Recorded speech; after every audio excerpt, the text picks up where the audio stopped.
I'll go ahead and get started with some announcements. I know last week we ran long. I want to get started on time today. So for Rotary members, as you know, we've been working diligently to try to get started with our Conway youth football season. Sign-ups ended on Sunday, and we only had about 150 kids sign up. That's half or less than half than what we normally get. So we made the decision to cancel the football season and just prepare for next year. The surrounding cities have also canceled. We've heard from Bologna, Bald Knob, Greenbrier, Harris County. Everyone's canceled their seasons. So we're going to meet tomorrow.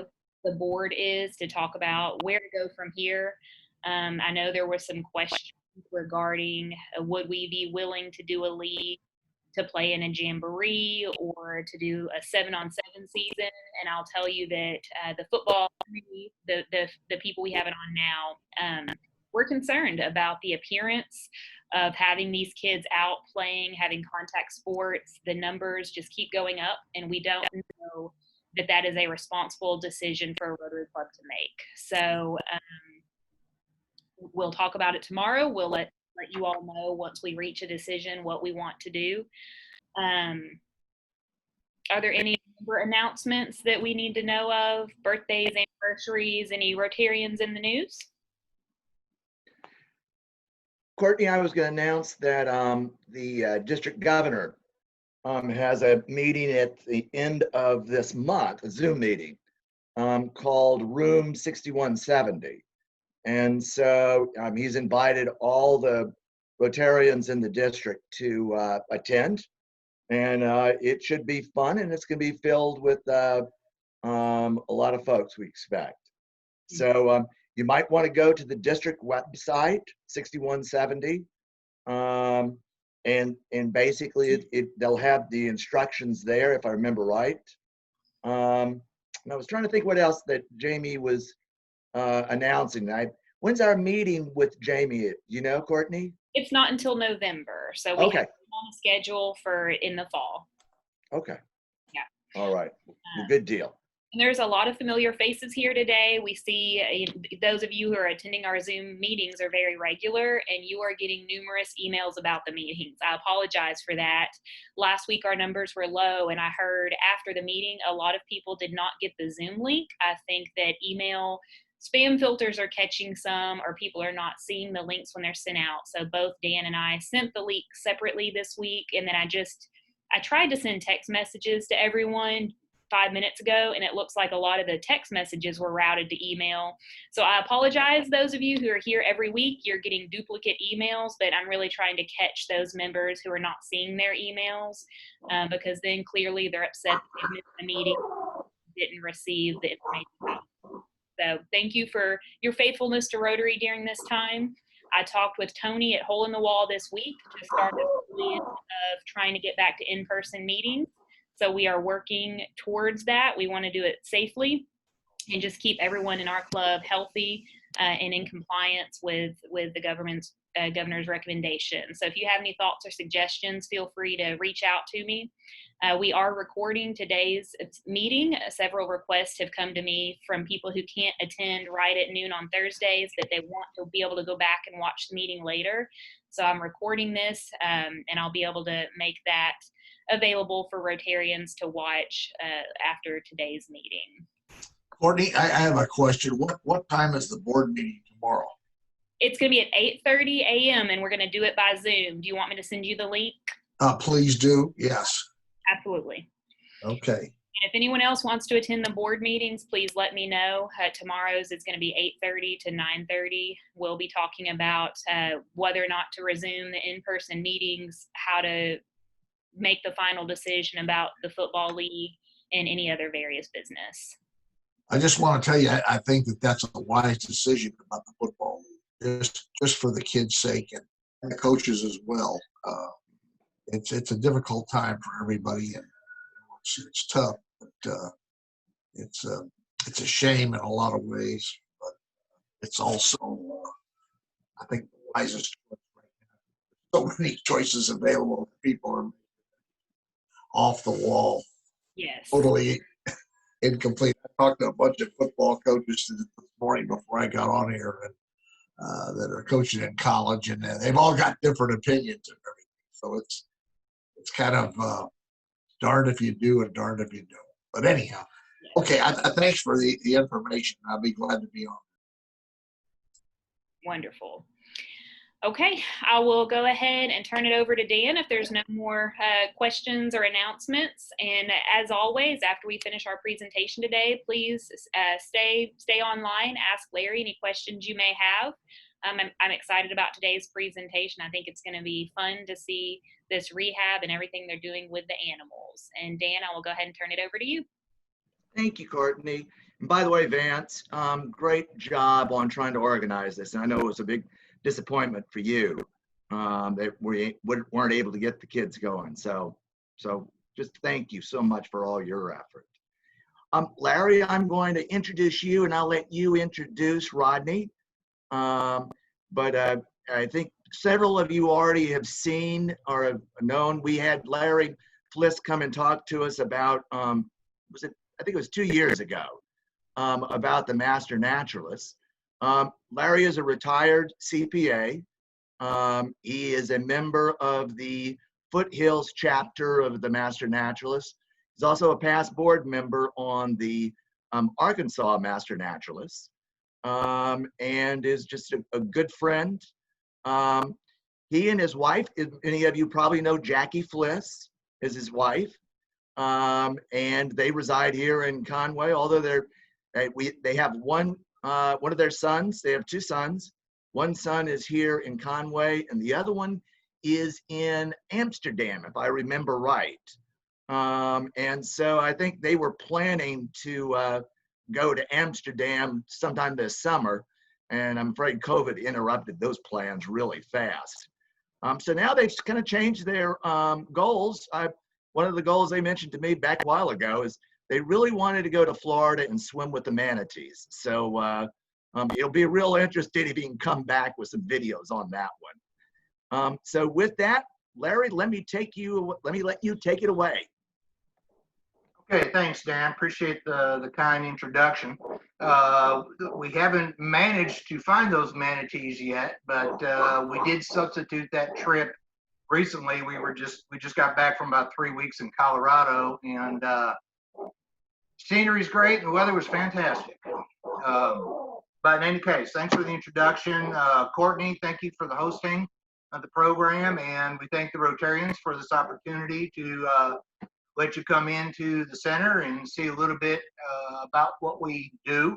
I'm currently at the center. We're in El Paso, Arkansas, and this is probably, I think, the historical moment, the first Zoom meeting from the Raptor Center, I do believe. Rodney, you could correct me if I'm wrong. It is. But okay, good. And then Rodney Paul is with us on the call today. Rodney is the executive director here at RRCA. None of this would happen or be here without Rodney's 17 years of hard dedication on this. So thank you for that. And Rodney will probably be interjecting. You'll see some videos of Rodney, and he'll be interjecting during the meeting. Of course, if you have any questions, send them through chat. I'll be trying to monitor the screen to catch any questions, or you can just speak up, either or. And between myself, Rodney, and I have one other volunteer here, perhaps we could answer it. My other volunteer is Rebecca Sims. She'll be over in a minute.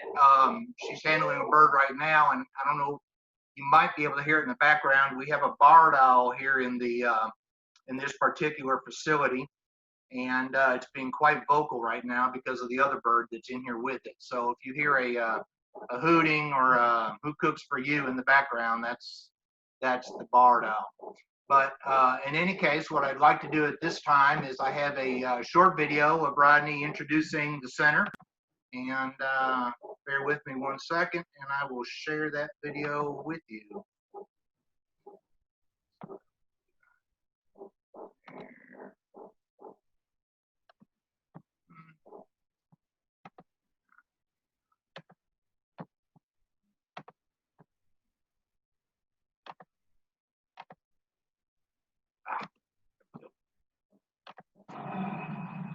Hi, my name is Rodney Paul. I'm the founder and director of Raptor Rehab Central Arkansas. What we do here at Share Raptor your Rehab, screen, Larry. search and pray and nurse them back to health and release them back into the wild. And today, Larry and I. Did that not share? It did not share. Share your screen for us. Okay, let me back up.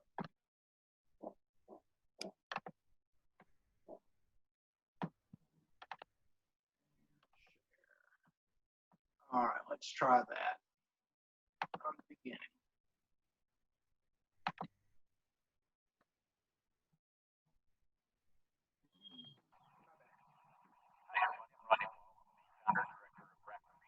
Arkansas. What we do here at Raptor Rehab is take in injured, orphaned, or sick birds of prey and nurse them back to health and release them back into the wild. And today, Larry and I are going to give you a little tour of what we do around here and some of the work we do with some of our birds.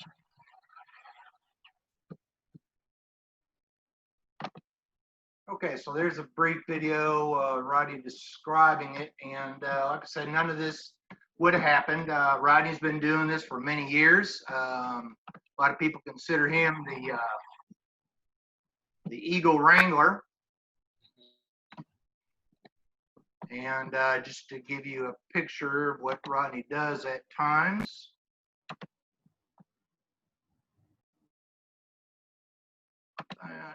Sure that. Did that come across? Can y'all see that picture? Yes, we can. All right. Well, there is Rodney. This picture actually hit Facebook about 2 years ago, and it kind of went viral. A lot of people were very interested in it, thought it was unique, Rodney in action. So, and just to let y'all know that the Eagle was released just fine, and the rescue effort for Rodney was taken off with minimal people. So that went well. So as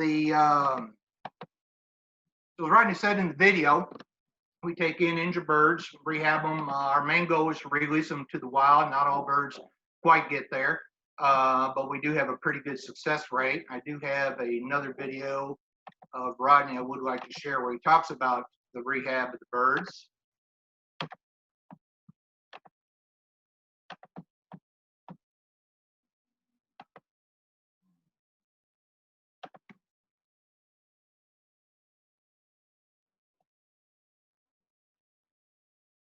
Here. Is audio coming across? No, it's not. Oh, I apologize for that.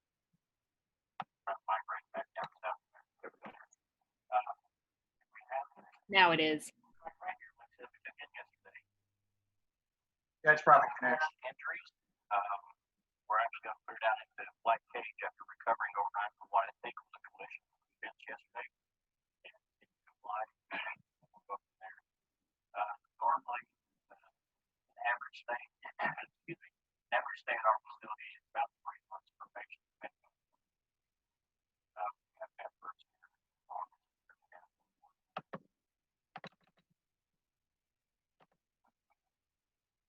in our facility is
questions so far?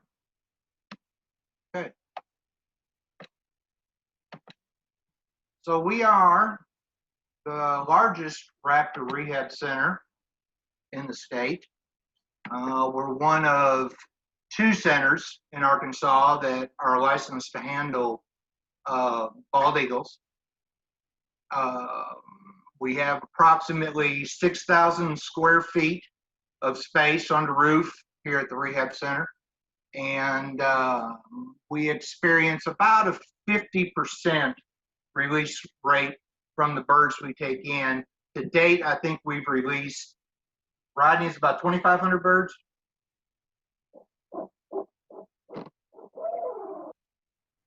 Maybe. Yes, that's correct, Larry. Okay. Activity here at the center, we can be seasonal depending on migration patterns, birthing patterns. For example, this spring during the peak of the barred owl birthing, we had 17 barred owlets all in one area, and all were released with success. So that was kind of interesting to see 17 of them in one spot. Currently, we're housing approximately 20 birds, and that encompasses about 13 different species of raptors. We have some hawks, we have owls, and we have vultures. We have a couple of eagles, and bear with me one second. I'd like to share with you another video of Rodney talking about our eagles. So hang on just one second.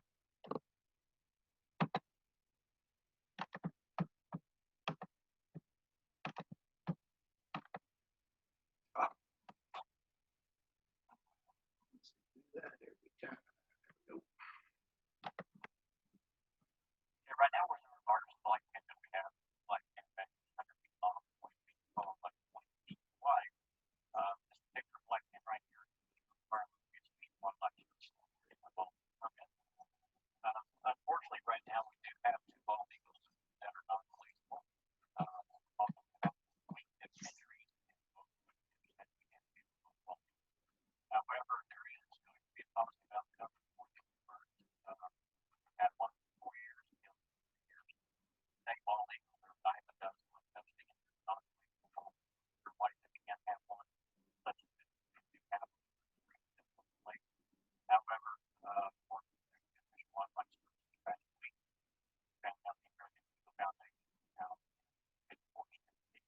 And that's interesting to take both of these work together. Actually given 3 eagles to them. And what they do there, is they have a break program. They bring captivity and out in the wild. So these 2 females, and again, one day over that foundation.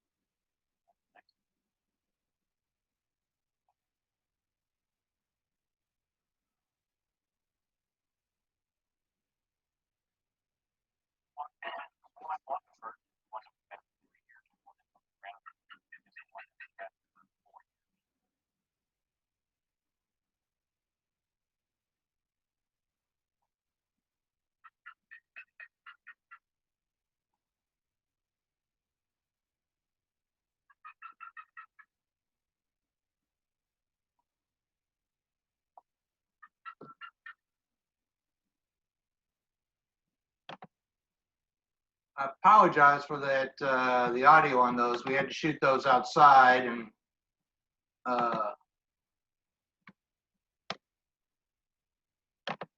sometimes the sound didn't come through as well. Larry, what do you guys feed the baldies? Yeah, well, they prefer fish. So they will take a rat at times, but that's more of their natural food, be fish. Although they are, like a lot of raptors, they are opportunistic feeders. They'll even go to carrion at times. But their preferred diet is fish. That's why you see them around water a lot. Any other questions? Okay, so go ahead. I was gonna say, are many of the baldies usually hurt by shooting, or is it usually by cars, or what? Well, I tell you what, there's a lot of different things that can happen to birds. I'll let Rodney field that question if Rodney's good with it.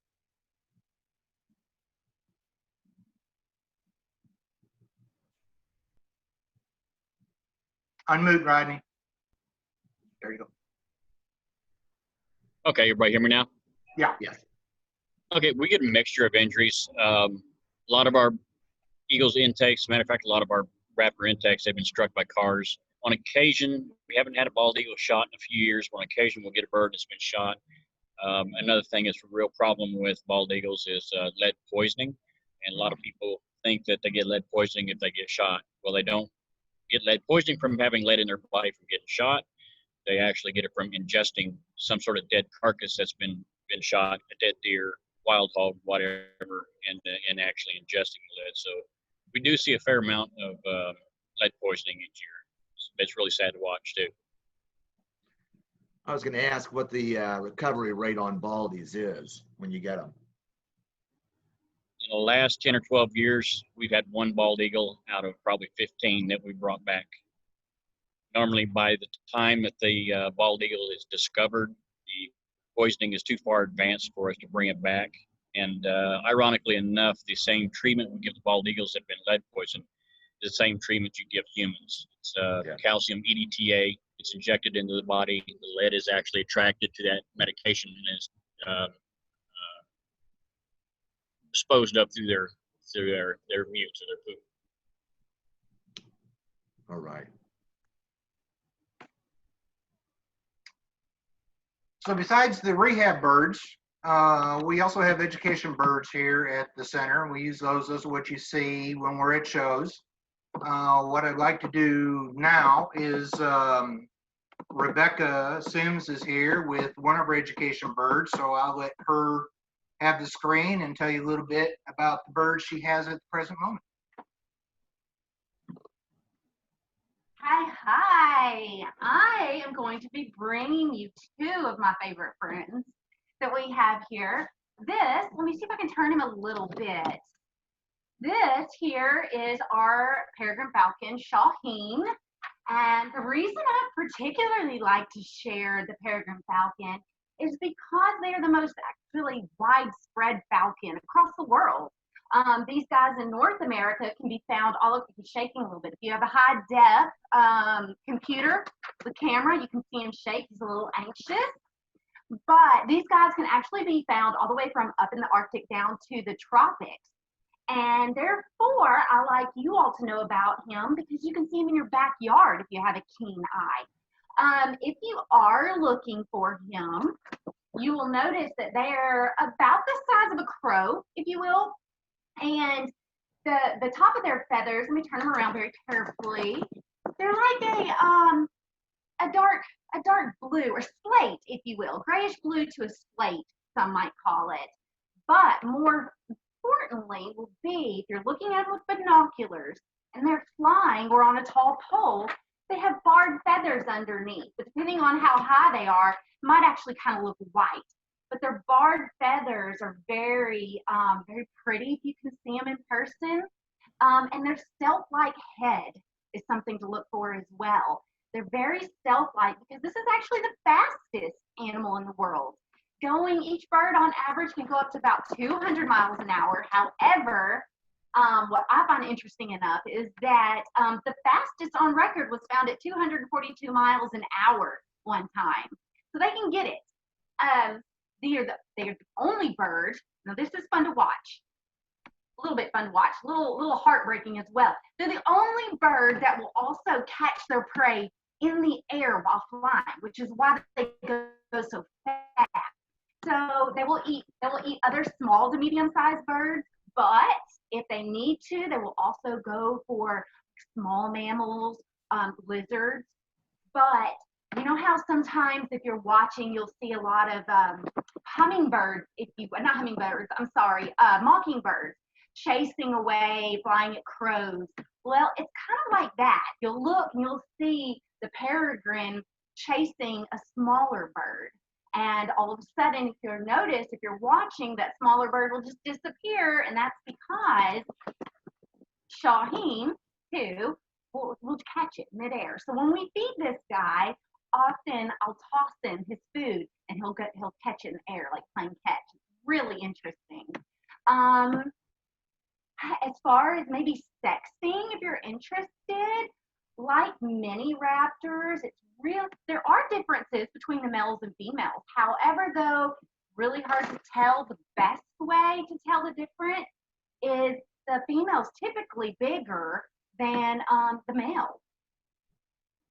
So unless you have two side by side, it's not like a songbird where their colorings can be the easiest way to distinguish, if you will. What else is interesting about these guys? Oh, they do mate for life, kind of like doves. Now, if the mate gets killed, they will get another mate, but ideally they would mate for life. Let's see, do we have any questions that I might be able to specifically answer? If not, then I'll hand it over to Larry while I go get another friend. Yes. Let me ask you, you have it on your hand. How heavy are they? How heavy are they? No, I haven't measured Shaheen, but I will tell you this, since I don't really know the average weight of him, they typically, small birds. Rodney, do you know? I don't even want to guess that. What would you say they typically weigh on average? Shaheen probably weighs somewhere in the neighborhood about a pound and a half, not even a pound and a half, about around a pound. He doesn't even feel that heavy, really. Unlike the one I'm about to bring you. A little bit more. Okay. Anybody else? Okay. In that case, I'm going to hand it over and go get our next friend, okay?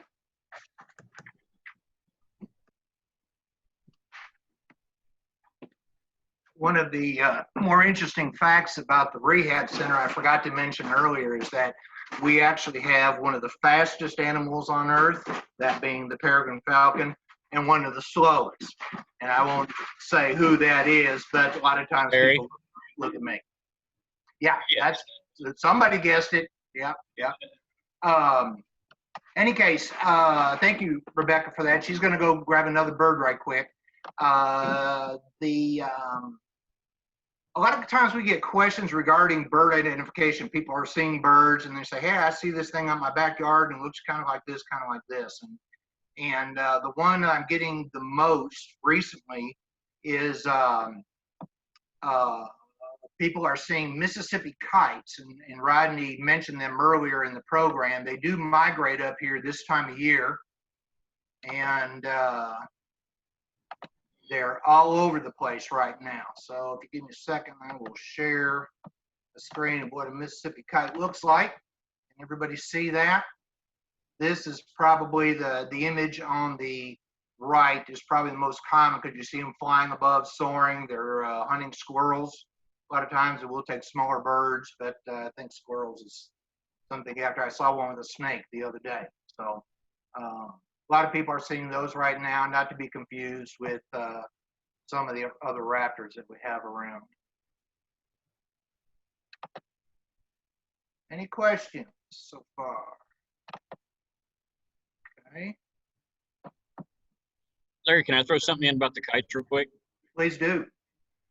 I'm still fielding calls down here in San Antonio. I'm getting 3 or 4 calls a week still yet. People, okay, Mississippi kites, they migrate here from South America every year, have their babies in our part of the state. Then end of September, first part of October, they'll turn back around to South America again. Anyway, people, right now the kites are fledging, which means they've left the nest. They're not fully flighted. People are finding them on the ground. They're thinking that they're orphaned, and they're absolutely not. The parents are still taking care of them. 90% of the cases that calls that I've taken since 2 weeks I've been here, I tell people, take it back, put it back where you got it, leave it alone. It's doing exactly what it's supposed to be doing. So that's the way we get a lot of our intakes each year, is people think that the birds are orphaned, and the people, human nature, human instinct, you want to help it, you want to do whatever you can for it, but they're actually hurting the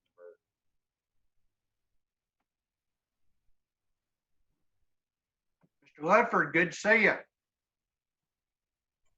Larry, sorry I'm late. I just got off of another Zoom call. Good to see you too.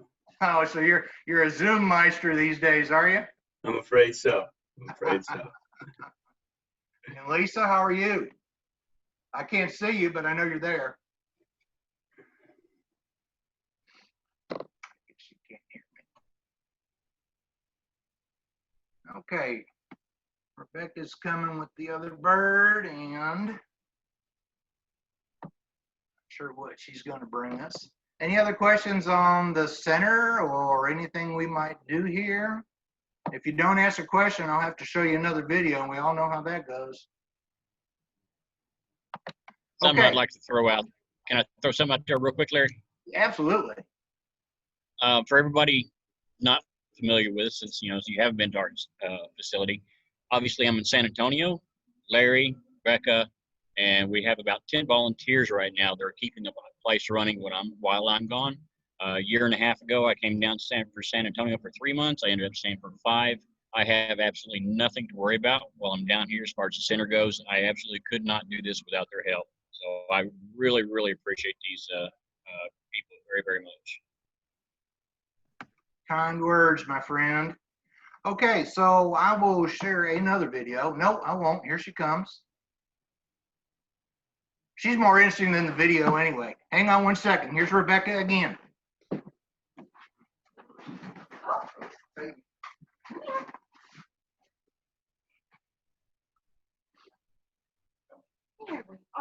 Here we are.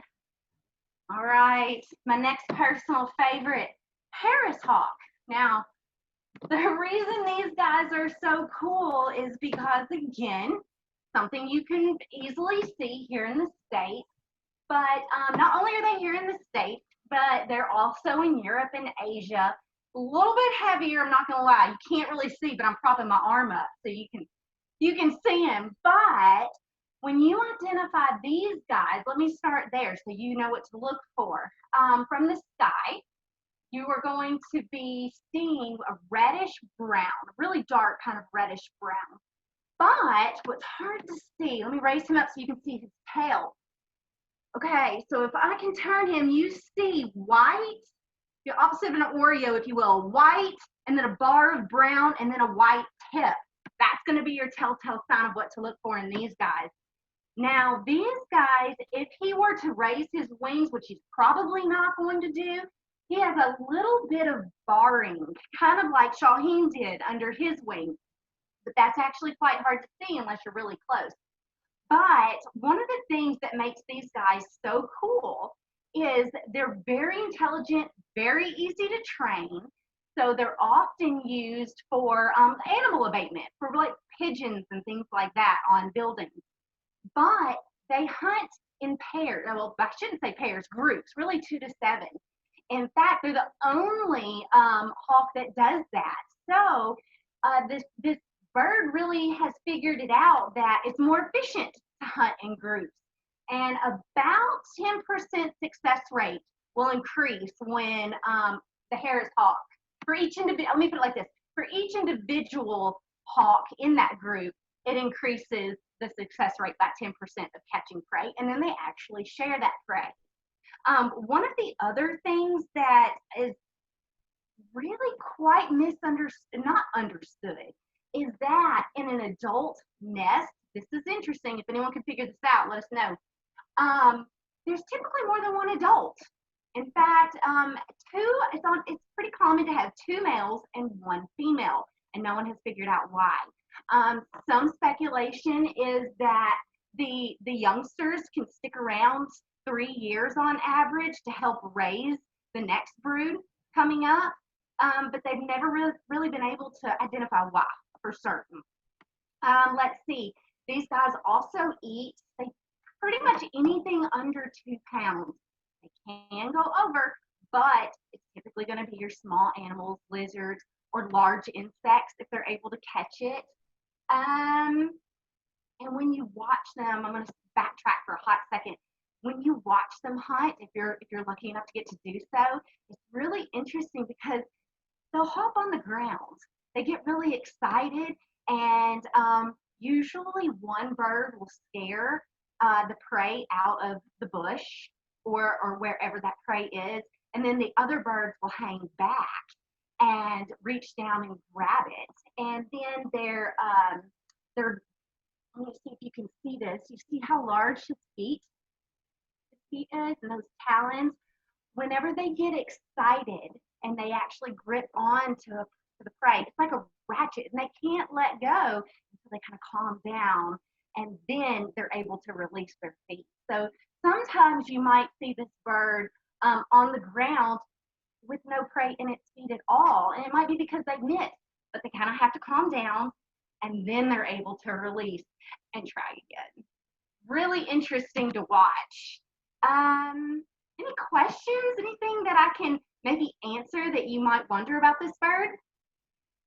Can I add something to that, Rebecca? Yeah, please. Rebecca said they can be found here in the United States. More in particular, their territory ranges from San Antonio, Texas, down into Mexico and Southern California. So you're not going to see these guys flying around Arkansas. The only place you'll see them in Arkansas is if falconers have them, or if you see one of our programs, or if you go to Little Rock Zoo and see there. So you're not going to find these guys in wild around our part of the world, so don't go looking for them. A lot of times when people do see them, because they are common with falconers, it's somebody got loose. Right. Rebecca, Is that Phoenix you have there? Is that Phoenix? Yes, it is. Phoenix actually escaped from our facility 2 years ago on a Saturday morning, cold January Saturday morning, and I tracked this bird Saturday, all day Sunday, sun up to sundown, and finally retrapped her Monday morning. She was ready to go home. I was too. We were both cold and wet and hungry. So she's our little escape artist.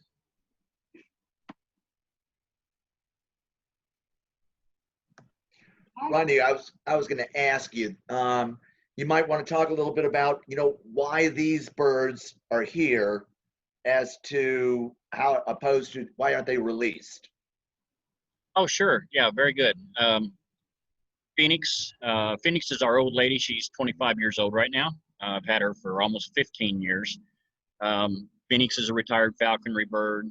All of our birds are non-releasable for a reason. It's not like we get a bird and we say, hey, this is a cool bird, we want to make an education bird out of it. They all have permanent wing injuries. Shaheen, for example, when Shaheen was out there, I don't know if you noticed a feather sticking out on the right wing. Shaheen started out in Kansas City, Missouri. She was banded by some ornithologists up there, made it to Searcy, flew into something, fixed object of some sort, broke her right wingtip. She was non-releasable. So they all do have some sort of permanent injuries. We have an owl that's totally blind. We have a red-tailed hawk that is blind in one eye. If we get an owl that's missing an eye or blind in one eye ethically, we can release it in the wild. It will survive just fine. However, any other bird of prey, I have to euthanize it or keep it as an education bird, because if we release it in the wild, because their eyes are positioned on the side of their head, whereas the owls are on the front of their face, their survival rate will be slim to none, probably starve to death in a short period of time.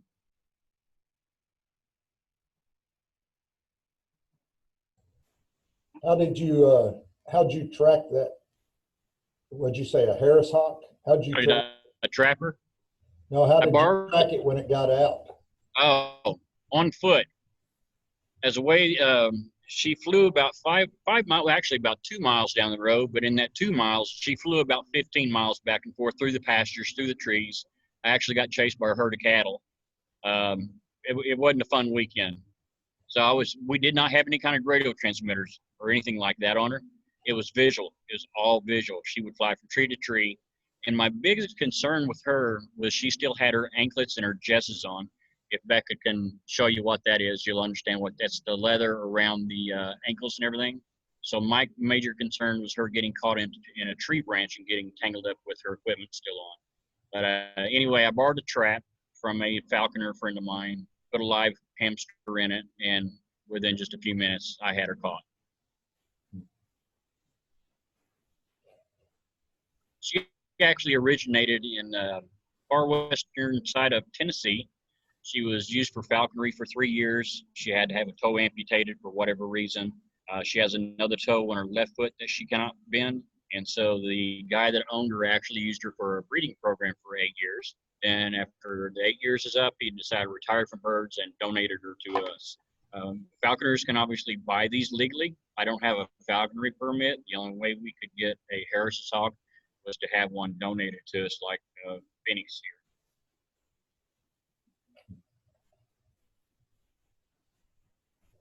Well, I'm going to go take her. If there's no more questions, or if there is, Rodney, I'm sure you or Larry can handle. I'm going to go put her up and finish feeding. Thanks, Becca. Appreciate it. Thank you. Bye, guys.